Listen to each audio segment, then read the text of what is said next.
Et à l'international, eh bien, elle semble bien loin, la trêve internationale, puisque le Hamas, mouvement islamiste et nationaliste palestinien, en conflit ouvert avec Israël depuis l'attaque d'octobre dernier, a annoncé ce matin la mort de son chef depuis 2017, Ismaël Haniyeh. Cette attaque semble mettre définitivement donc toute possibilité de trêve de côté, d'autant plus qu'elle survient quelques heures seulement après qu'un avion de combat israélien a tué Fouad Choukr, un haut responsable du Hezbollah, au cœur de Beyrouth. Depuis, Tsahal a officiellement revendiqué l'élimination du chef du Hezbollah, mais garde le silence sur l'élimination de Haniyeh. Haniyeh, âgé de 62 ans, se trouvait à Téhéran pour assister à la cérémonie d'investiture du nouveau président iranien.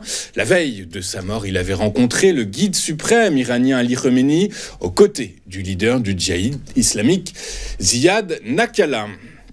En Chine, l'activité manufacturière a chuté en juillet à son plus bas niveau depuis 5 mois et poursuit donc son déclin. L'indice officiel des directeurs d'achat est tombé à 49,4 en juillet contre 49,5 en juin, en dessous de la barre des 50 séparant croissance et contraction, mais au-dessus de la prévision médiane de 49,3 du consensus Reuters. La deuxième économie mondiale a donc connu une croissance beaucoup plus lente que prévu au deuxième trimestre. Le secteur de la consommation étant particulièrement préoccupant. La croissance des ventes au détail a chuté à son plus bas niveau depuis 18 mois, les pressions déflationnistes ayant renforcé les entreprises à réduire les prix de tous les produits, des voitures aux produits alimentaires en passant par les vêtements. La Banque du Japon a relevé ce matin son taux d'intérêt de référence à 0,25% et décidé de réduire de moitié ses achats d'obligations d'État, annulant ainsi davantage la politique de relance monétaire qu'elle poursuit depuis la majeure partie du dernier quart de siècle. Ces mesures, motivées par une inflation plus élevée au Japon, marquent un retour à ce que les responsables ont décrit comme une politique monétaire plus normale dans laquelle les taux d'intérêt sont positifs et la Banque centrale n'essaie pas de maintenir un contrôle strict du marché des obligations d'État. La Banque centrale a donc annoncé qu'elle réduirait progressivement le montant de ses achats d'obligations d'État à 3 000 milliards de yens par mois d'ici début 2026, soit l'équivalent d'environ 20 milliards de dollars. C'est la moitié du montant d'achat qu'elle avait ciblé jusqu'à présent. Les États-Unis ont annoncé hier que la mise en application des nouveaux tarifs douaniers contre la Chine serait retardée d'au moins 2 semaines. Sont notamment concernés par ce nouveau délai les véhicules électriques et leurs batteries, les puces informatiques et les produits médicaux. Je vous rappelle qu'en mai dernier, le président américain Joe Biden n'y était pas allé de main morte en quadruplant les tarifs sur les véhicules électriques chinois, les faisant passer de 25 à 100%. Mais rappelez-vous que le déficit commercial qui persiste depuis des décennies entre les États-Unis et la Chine est devenu un sujet de plus en plus sensible à Washington. En 2023, les Américains ont importé 427 milliards de dollars de marchandises en provenance de Chine, alors qu'ils n'en ont exporté que 148 milliards vers la deuxième économie mondiale. Alors que le pays est confronté à une pression financière continue due aux sanctions occidentales, la Russie envisagerait de légaliser l'utilisation de la crypto-monnaie pour les paiements internationaux. La Douma, la chambre basse du Parlement russe, examinait donc hier un projet de loi autorisant les paiements internationaux via des crypto-monnaies. Et sans surprise, les députés russes ont donc ratifié un projet de loi ouvrant la voie à l'usage de crypto-monnaies comme moyen de paiement international.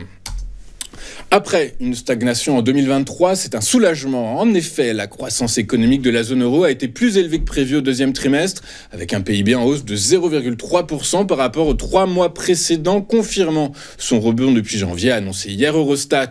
Pour autant, cette croissance masque des écarts importants entre pays.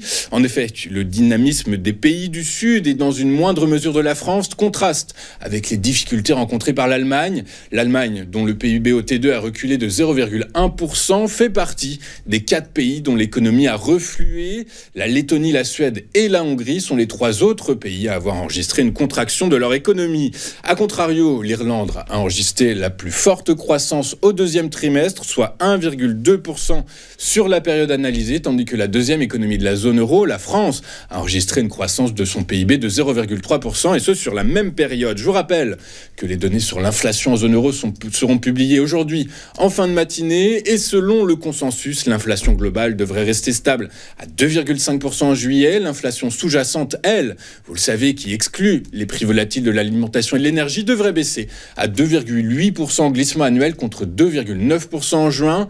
Selon les experts, l'une des principales raisons de la lenteur et de la volatilité du processus de désinflation est la persistance d'une inflation des services élevée, bloquée à environ 4% glissement annuel, et ce, depuis novembre. Microsoft a annoncé une croissance de son activité principale de cloud computing légèrement en deçà des attentes, provoquant une chute de son action après la fermeture de la bourse hier, au milieu de la nervosité des investisseurs quant aux perspectives de boom de l'intelligence artificielle. En effet, les revenus de son activité cloud Azure, un élément central de son activité IA, ont augmenté de 29%.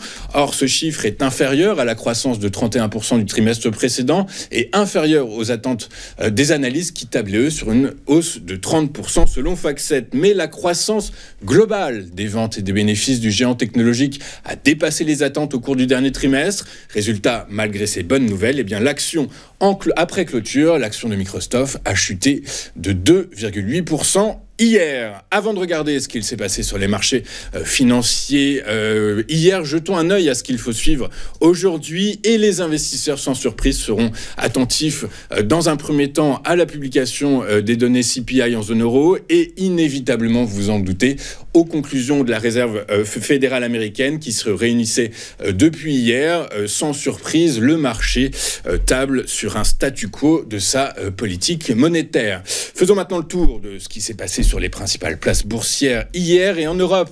Les principales places boursières ont clôturé en ordre dispersé, les investisseurs jouant la carte de la prudence à la veille de la décision de politique monétaire de la Réserve fédérale américaine. À Paris, le CAC 40 a gagné 0,42% à 7474 points. Le DAX s'est apprécié de 0,56% à 18 424 points. Le FTSE a lui fait le chemin inverse de ses homologues européens puisqu'il a cédé 0,22% à 8 274 points. À Wall Street, la prudence est restée de mise avant la décision de la Fed et les publications de 4 des 7 magnifiques. Le Dow Jones a pris 0,5% à 40 743 points. Le S&P 500 a reculé de 0,5% à 5 436 points. Quant au Nasdaq, il a lui cédé 1,28% à 17 147 points. Sur le marché des rendements souverains, les financiers font également preuve de circonspection avant la Fed et après des statistiques contrastées en zone euro. Le rendement du Bund à 10 ans a ainsi reculé de 2 points de base à 2,34% et celui du Bund à 2 ans a cédé 4 points de base à 2,552%. À l'heure de la clôture à Wall Street, le rendement à 10 ans a reflué, et ce pour la 4e séance consécutive, clôturant à 4,143%. Enfin, sur les marchés pétroliers, les prix hier continuaient de glisser dans un contexte toujours teinté de crainte à l'endroit des perspectives de la croissance chinoise. Hier, le prix du baril de Brent de la mer du Nord pour livraison septembre a cédé 1,44% à 78,63 $, son équivalent américain. Le baril de WTI pour livraison le même mois a baissé de 1,42% à 74,73 $ l'unité. Ceci étant, ce matin, vous vous en doutez, le contexte est évidemment différent, alors que le conflit entre Israël et le Hamas va très certainement s'étendre à tout le Moyen-Orient. Résultat, les prix s'envolent ce matin.